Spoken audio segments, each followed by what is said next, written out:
The ego, of course, looks for liberation from its unsatisfactory state. It ego knows it knows something is missing, but it always looks in the wrong place. As we already said, it looks there but never here. So it never goes deep into life, into what is. It ignores the simple reality of the present moment and looks towards the next moment for satisfaction, for that which I can add that will make me complete. Hence its obsession with future, with the next moment. And hence everybody lives that way, almost everybody, as if the next moment were more important than this moment. And isn't that strange? It's a form of mental illness, because the next moment doesn't even exist. Except as a thought in your head. That's the only absolute reality that future has, is it exists as a thought in your head. And it is fine, as for practical purposes, it's a helpful thought that there is such a thing as future, because it enables you to make an appointment. So it's helpful. We got here because of future, because of this thought that there is such a thing as future. But there isn't, because nobody has ever seen it or touched it or experienced it.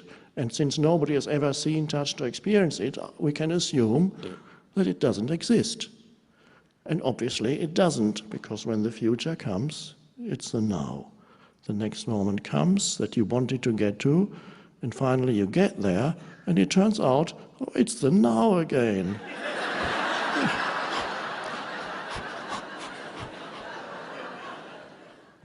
And the ego runs away from it, not realizing that what it has been looking for is hiding here.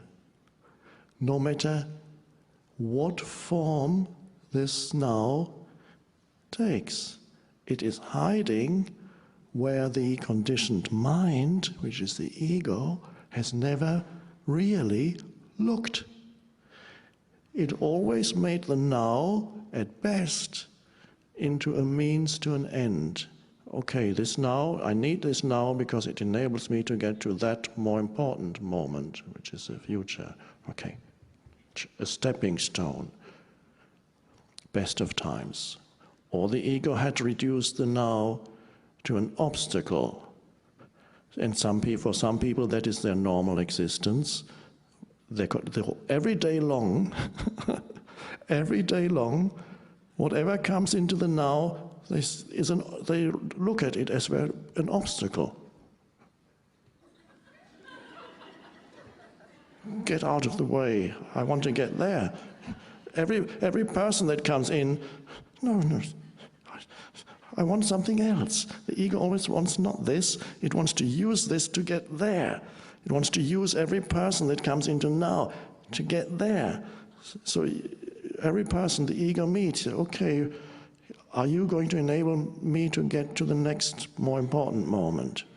How can I use you to get where I want to get to? The now is made into an obstacle. Or for people who are very strongly identified with the egoic mind, they make the now into an enemy. Continuously complaining, it's never enough. They shouldn't, why don't they? This is never, they can go into the most wonderful place, and after 5 minutes they found the one thing that's not working as it should. And they're complaining, they should do something about it. If not, I'm going to do something about it.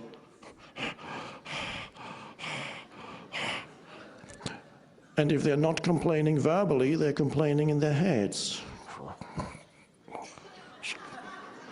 They're complaining about situations, about other people, about what's happening, or complaining that something that should be happening is not happening. This sounds insane, because it is insane. But it is not nothing personal. it is not recognized as insanity because it is fairly normal. And if it's normal, then it's not recognized as an illness. So that is the dysfunctional state of consciousness that is condemned to perpetual discontent. So, Dr.